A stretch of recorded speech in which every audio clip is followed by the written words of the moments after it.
Hey everybody, Thomas here. I'm out here with my dad on our Timberking 2220, and we've got to replace some bearings. We've already removed everything here, and in fact what we got to do a lot of cleanup, get all this cleaned up around here. These are the bearings that we're removing. We went ahead and ordered new replacement bearings from Timberking and everything. We're going to show you how to take these apart, put those new bearings in there, show you the difference between the current bearings we have that are in here and the bearings that come from Timberking. There is a slight difference, and it's something you can do on your own if you just want to go out to the auto store and get those bearings. That's one of the things we're doing today. We're also going to be changing out the drive belt that's in there. Now, the belt that we have in there currently is a cogged tooth belt, so it's 3 wide, but it's got cogged tooth. We're actually going to switch it out to a solid belt, meaning there's no cogs in those teeth. It'll be 3 belts essentially fused all together and everything. I haven't run a full belt like that before, but I don't see why it wouldn't work. And in the past, we've also seen these cogs and stuff get thrown off of these belts. So we're going to try that different type of belt and see how it does. Okay, without further ado, let's go ahead and get to taking apart these bearings, and then we're going to get everything cleaned up. Okay, folks, so here's what we're working with right now. These are the whole bearing assemblies that we took out. There are actually 2 bearings per each of these guide rollers that are in there. There's one on the front, of course, and there's one on the back. These are the part numbers you can get. So these 2 bearings right here, we've got 2 more in the box and everything. These are bearings we got from Timberking. I'm going to show you some of the differences here between the 2. So unfortunately, all these bearings appear to be made in China. All of them, including the Napa ones and the Timberking ones. So yeah, okay, you can see the part numbers here and everything, and I'll put that down in the description below. The bearing here, it's got a cover on this side. This is a Triton bearing, and then on the back side, you see it has all the ball bearings and everything, but the really unique thing, you see that little cut right there. That cut on both sides, just like on this one right here. That is actually what they do to ensure that once these go on the shaft, and once you put once you add grease to your zerk fitting and everything, those little channels right there allow that grease to get into the bearing. These bearings that we got here from Napa, I'll open these up one-handed. As you can see, they are sealed on both sides. You can actually take out that seal and everything and do this exact same thing, or you can just go through Timberking and buy the ones that are already pre-made up.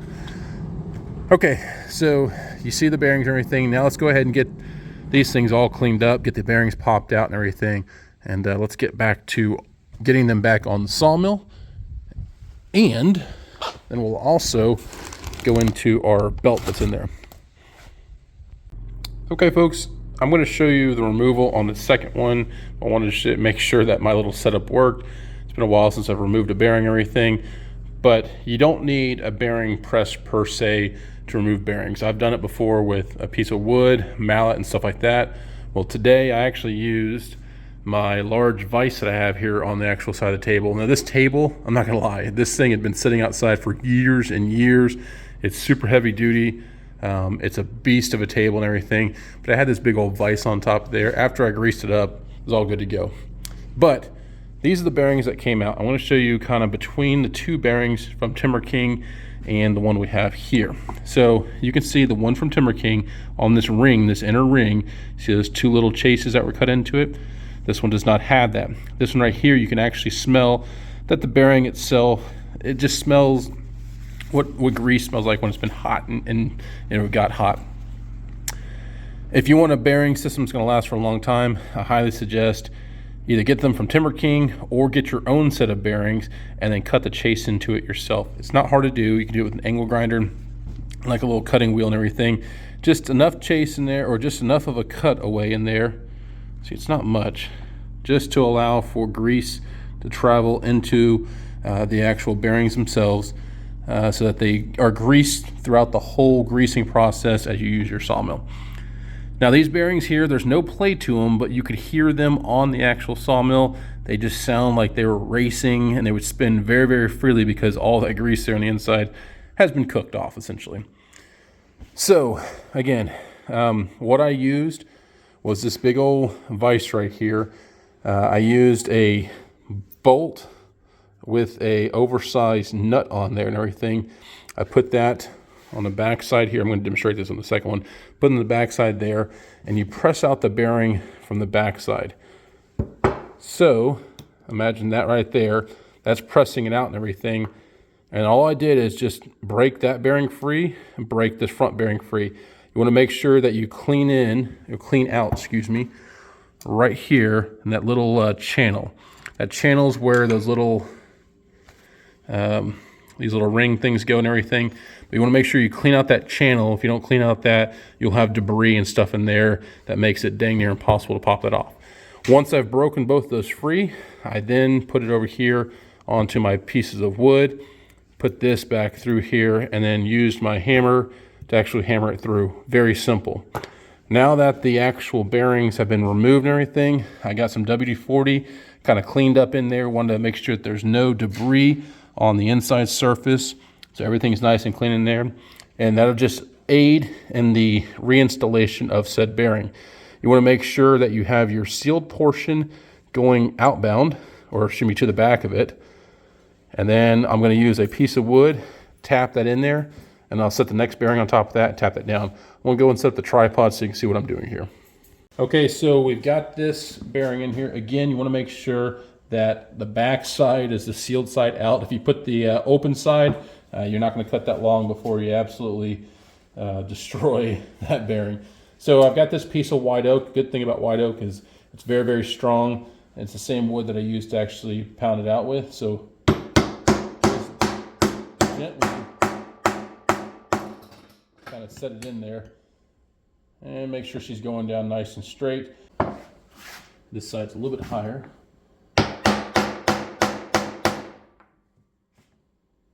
Getting better.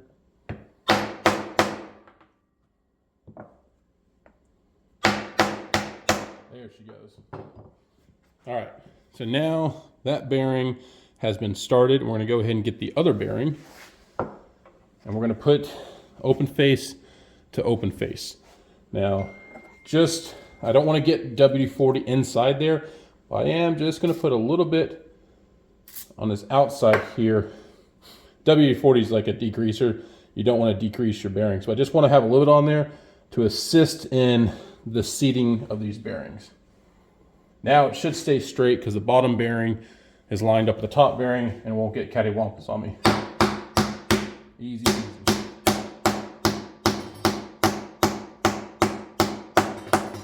Okay, now we've gone as far as I can go this way. It's flush against the surface. We still have to seat the back side. That's also why it's very important that you clean out everything in there before you try seating this, because if you don't have it cleared out, well, you're going to have an open space in there with debris and it won't seat on you properly. So now we're going to throw it back onto the vise here using our fancy dancy nut and bolt setup that I found just sitting around the barn. I'll put this in here and do the actual reverse, and you'll hear this thing kind of pop into place. It should anyways. Make sure she's centered up.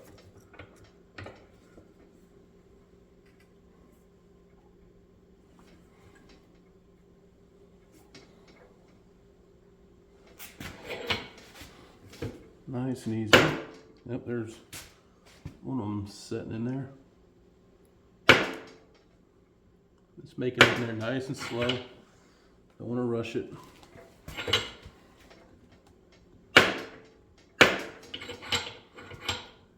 It's getting there.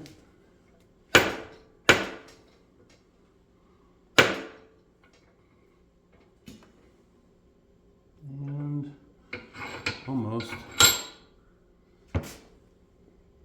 Do one more little. Yep, sounds like it's set now.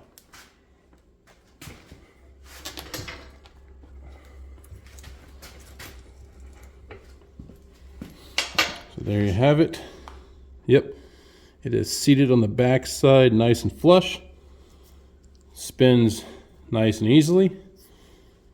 Yeah, I'm happy there. We have those chases cut in there, so when we actually grease this, there's a little bit of space See if I can show in there.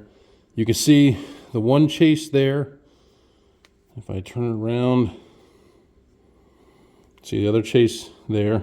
So we know that one grease between these two mating surfaces of this bearing, when grease is pushed in between there, there's a little gap there. Those two chases right there, as a bolt goes through, it'll allow grease, it'll allow grease to get through there, and those bearings will be greased. So there you have it. One bearing's complete, one more to go. We're going to go ahead and show you the removal of that as well using this vise. All right, so we got another bearing here right now. I'm just using a flathead screwdriver. Spin it around that surface. You want to get all this debris that's in there out. If you don't get that debris out, removal of this bearing, you're working against yourself. It's going to be much more difficult if you don't get that debris out. And the reason this debris is in here is because actually, I don't think we had those split rings in there. It really, to tell you the truth, it doesn't really matter too much if you have the split rings in there or not, the way that these things seat, but we'll put them back in there here shortly. All right, so we've got that all cleaned out. The back side, we'll go ahead and clean the back side too, just for giggles. There is a little bit of a gap back here as well. Not as much. If you're over pressurizing your bearings, sometimes you'll get grease to come out this backside here. So try not to put too much grease in there. There's not a lot of room for grease, but there is enough room to apply just a little bit. Again, I'm going to use our bolt here set up. All I'm doing is making sure that I make contact with this inner ring. You got to press it out from the backside because there's actually a sealing lip here. But again, pressing out from the center here, it'll allow it to push out the front side. This bolt right here, the bolt goes into it so that way I have just a little bit of play to work with and everything. But the actual 4 points of this big old freaking nut here will make contact on there. We're going to put it on here, and all we're doing now is we're listening for it breaking over twice. I need it to break free, and you'll hear when this thing breaks free. At least you should if it's been in there for a while. I did talk to my dad. He said he got about 250 to 300 hours out of these bearings without the chase in there. So, but the ones before that, he had 500 plus hours on them. So having that chase in there does help. Now we're listening. We want to hear a pop noise. We want to hear it twice. Okay, there's one. I just hit my knuckle too. And we should hear a second one. And there's a second one. I'm going to go all the way till it's flush up against the face of the vise, which it is now. So there you have it. So you can see flush up against the face, and then we have the gap there on the back side. Now we're going to go ahead and switch back over to the wood board right here. We're going to set up our oak pieces right here. And I want to make sure I'm only catching the lip. If you put it down here, you catch that bearing, again, you'll make the removal of that bearing very difficult on yourself because you're fighting yourself. And that's just not smart. All right, so there we have it. It's only catch on the edges there. We're going to use our bolt nut combination again. Just going to drive it.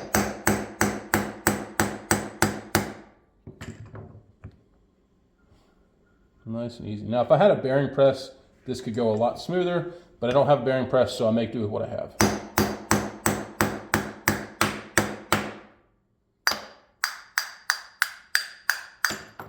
There you have it. Quick and easy removal. We'll go ahead and inspect the inside of that bearing, and I can smell the burnt grease. That's definitely the smell of burnt grease. If you've ever smelt that, it's a smell you can't get rid of. You know exactly what I'm talking about. And that bearing, that grease don't look the greatest, but it still was making it. It just kind of looks like not good. There's a little bit of moisture in there too. I see a little bit of rust, and that just shows you if you're running water, like my dad's been doing everything, it'll get up into those bearings and stuff like that. So it's a good thing that we're replacing these bearings. Same thing on this one right here. See that little bit of rust in there. So yeah, this is probably the bearing that was next to the lubrication side. I'm gonna get some WD, whoopsie, don't drop it like I just did, but you're gonna get some WD-40 and spray on the inside, all around. Use our cloth and just give it a good cleaning. I want to get that surface free of debris, especially we know that there was some rust in there, so we want to get all the rust material out if there is any in there, which I'm not seeing any. Just looks like it was on that bearing, inside that bearing there. And this is how we do it here in the country. I mean, I'm not an auto mechanic or anything like that, but I do know how to work on my equipment and everything and make do with the tools that I have, because you know, I invest my money into my sawmills and stuff like that, and I don't, you know, have a ton extra to go into a fully furnished shop for, you know, auto parts stuff.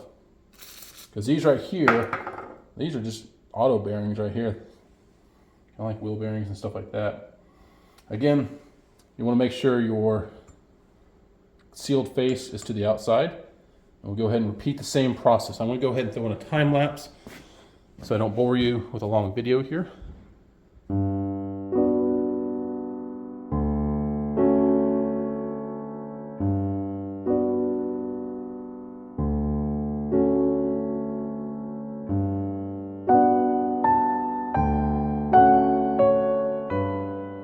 And there you have it, folks. Pretty simple. All four of these old bearings were placed out with new ones. Nice, smooth, no sound to it whatsoever. Plenty of room with those chases there. So you allow grease to flow into those bearings. But yeah, very easy. The only thing we had to do yet, I don't know why I was thinking these were them. That was just sitting out there in the garage. We've got to put the big C-ring that goes back in there. That just makes sure that the bearings are seated. Honestly, I don't see those bearings ever moving out. But yes, we will go ahead and go by the sawmill, find that. That'll help also clear out that little chase in there to make sure that no debris and stuff gets in there. So there you have it. About 20-ish minutes or so to change out those bearings. Not bad at all. We're going to go ahead and put those back in the mill. In fact, I'll show the putting of these back onto the mill, and then we'll make sure that everything is nice and true and level. But very easy, pretty inexpensive. And again, if you do go out in town and buy these, an example here. So on these bearings right here, you can take off one of these faces right here. I'm not going to open this one up because we'll use these later. You can take off a face right here to expose the actual ball bearings and stuff in there, and then cut your little chases in there, and you can make your own bearings for your sawmill. And again, I will put these part numbers in the description below so that everyone has the opportunity to go get these at their local hardware shop, and maybe carry some spares on hand just in case. Because in the sawmill world, you never know when you're going to have a weird breakdown of any kind of sort. And it's always good if you have additional tools on site, parts and whatnot, to ensure that your machine is going to run on those jobs where you have to get it done by a certain timeline.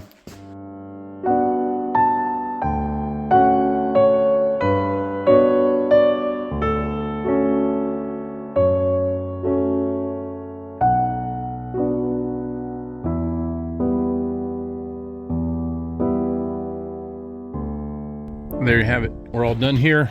Just a 3/4 inch wrench to go ahead and put these back on.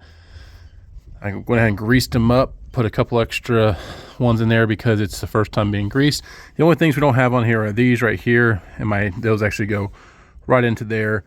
My dad's gonna go get the tool because putting those in by hand is kind of a nightmare sometimes. And if you make one of those spring off, it'll just go absolutely a million miles away. Long story short, we're gonna put these in there and then we'll be done. Hope you enjoyed this video. Hope it was helpful to whoever's using it. And again, like I said earlier, please like, subscribe. Appreciate any support. If you have any questions about anything else in the sawmill, please let me know. Don't be shy. I've got thick skin because I know people always comment positive, negative things, and that's all fine and dandy. I don't really care. I just make sure that I try to put out as much information as I can to people out there, and hopefully I'm helping out a few out there. And yeah, everyone be safe out there, and we'll see you around. Thanks.